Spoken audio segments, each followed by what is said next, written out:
President von der Leyen for emphasizing the substantial role of the EU on security, the substantial support for Ukraine, and the substantial role in scaling up defence production. We will now have a panel on EU-NATO synergies, and it will be moderated by Monica Sidianho, Director of the Klingendahl Institute for International Relations. Thank you, Koen. And Your Excellencies, thank you so much for your clear and very concrete directions in your speeches. Having the leadership of the EU and NATO side by side on this platform is a very clear political signal. So, Madam President, why is it so important that your organizations work together? So, we've spoken about it many times, looking at this room. Let's take the perspective of a member state or an ally. Every country has one single set of forces. And then it's a political decision to send them into NATO operations or European Union missions, United Nations missions, or the coalitions of the willing.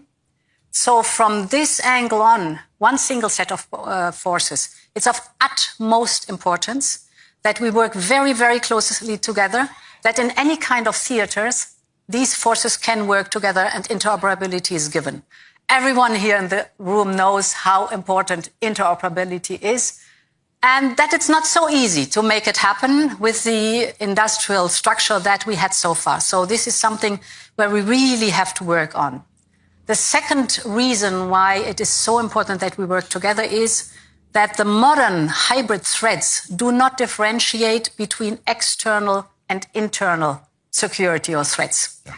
So whether it is cyber attacks or it is the sabotage we see, for example, in our infrastructure, but also the traditional warfare, but also the electronic warfare that we see, we have to work extremely closely together to make sure that we are able to deter these threats and to work against them.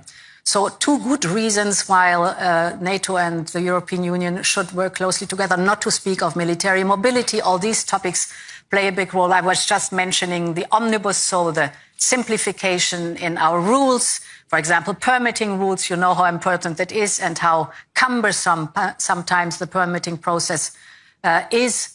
Now we change this, we reduce the obligation, the permitting process, we reduce the time for permitting. Sounds very technical, is of crucial importance for you. And this is a European Union responsibility, but of course it helps us, but it also helps you. Absolutely. So we are as one. Yeah. So we know the why, and you have stressed the importance of NATO-EU cooperation for years. How have the organizations stepped up this cooperation more recently? Well, of course, for NATO, the EU is our essential partner. There's no doubt. And when I came into this office in October, one of the first things I did was grab the phone and call the President of the European Commission, Ursula von der Leyen, and we had lunch. And basically we said, we have to make sure that this works. Mm-hmm. Because there are risks. Let's be honest. The EU is an organization based on unanimity in many cases. NATO is completely based on unanimity. So you need the 27 in the EU, the 32 in NATO, to come to agreements. And it is not always easy, and then sometimes that creeps into the relations between the officials of both organizations. We said that will never happen. If there is a problem emerging, then we will grab the phone and we will only hang up when we have solved this, and even a comfort break is not on the cards. So that has not happened so far. And why is this important? For all the reasons Ursula was mentioning here, and let me just add, the European Union has this huge soft power of bringing together countries and industries, helping to build a defense industrial base. NATO, of course, focusing very much on the hard stuff of capabilities and standardization. And this is a total fit.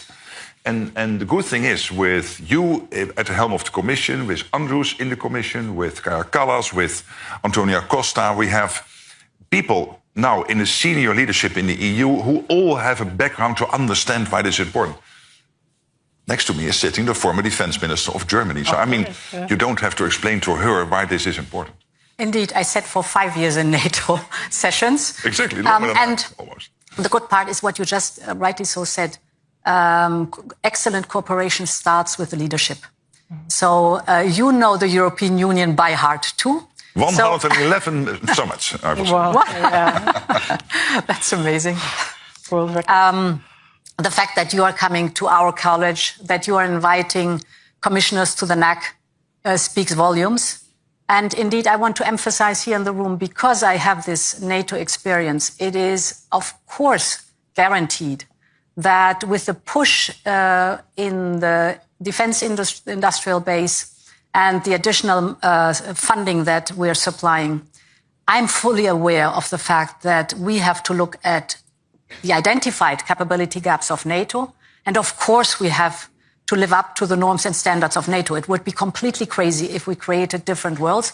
We know already how difficult it is to tackle the fragmentation we have today. So we have to even be better in not having too much divided and fragmented production lines. But because of this knowledge, it is for us essential that we fully align to these NATO standards and norms, for example, or the gap analysis, because this is only how we then create capabilities, military capabilities that are fit for one single set of forces. Can I add one thing? What this President of the Commission is doing, one of her first visits was to Turkey. You were able to come to a new deal with the United Kingdom. You were investing in relationships with Norway, of course, with the United States. You and the President of the United States know each other very well. And that all helps, because the EU is 23 of the 32 NATO allies. 29 NATO allies are outside the European Union. But by the fact that this President of the Commission is investing in all those relations, makes it also easier for me internally to get this done, and therefore make use of that combination of power. That's an important point indeed. Sorry, we take... No, you can... we take over. I like the enthusiasm, yeah. But as Mark said, we have developed this security and defense partnership agreements.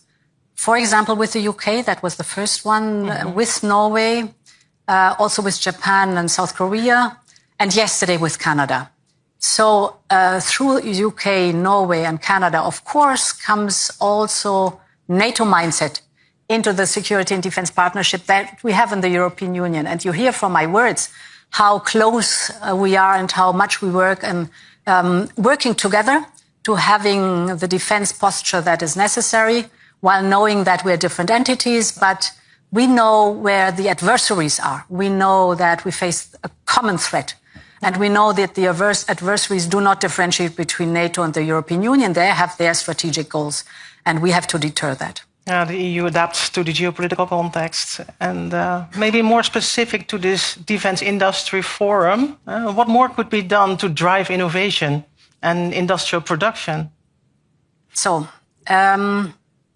innovation, if you look at the situation at the moment being with Russia's war in Ukraine, I must say, like all of you here in the room, I am deeply impressed how Ukraine, while fighting a war for their survival, has developed a defense industry, drones and ballistic missiles from scratch, because there was nothing 3.5 years ago.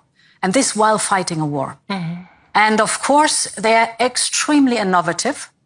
And they explain to me, and I think also to all the others of you, they have learned, then Russia has learned. They have learned, Russia has learned. They have learned, Russia has learned.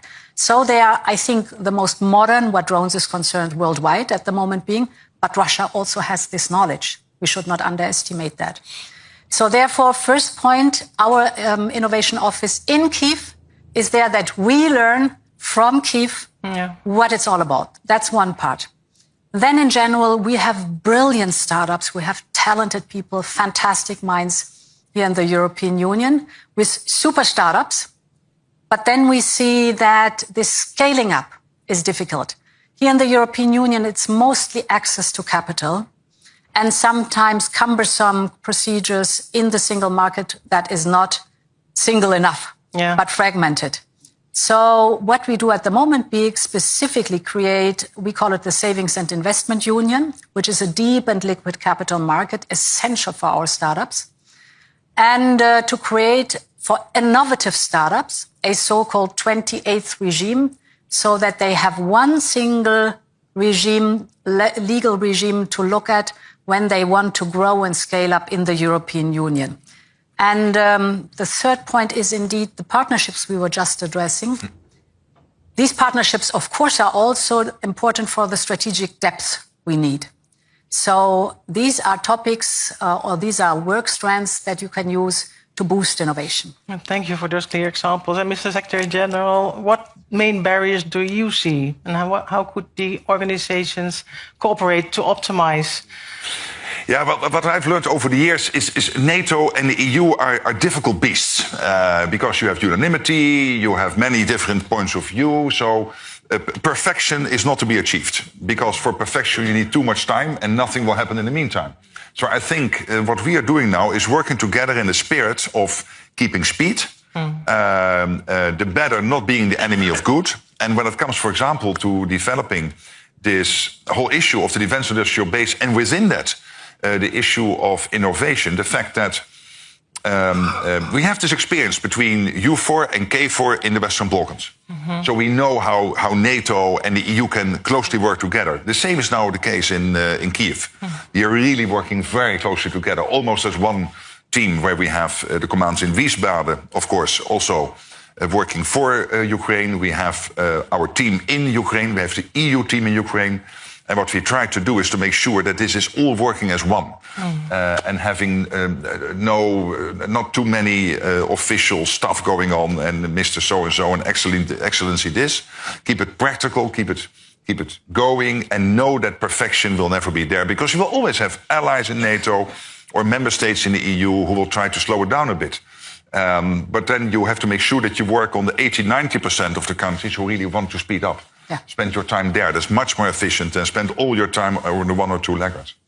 That's the spirit. Madam President, Mr. Secretary General, thank you for your guidance and success in the days to come. Thank you so much. Thank you. Thanks a lot.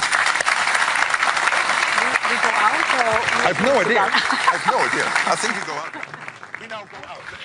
Yeah, we go out? Okay. Oh, is Zelensky coming? He's coming. But We stay here? Come on, please. We stay here. Yeah. You stay here.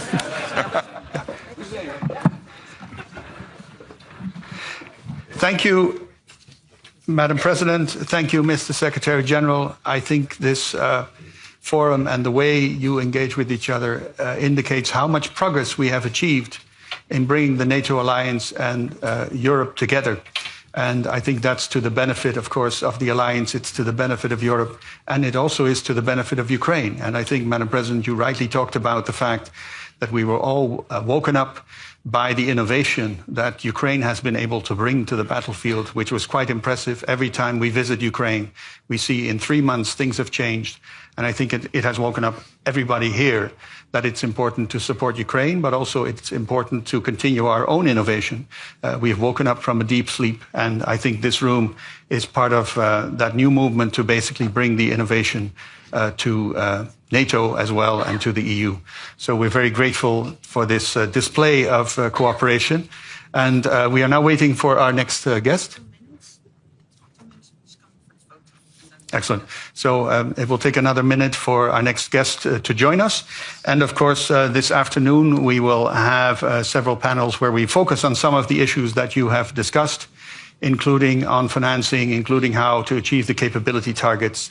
And we will also talk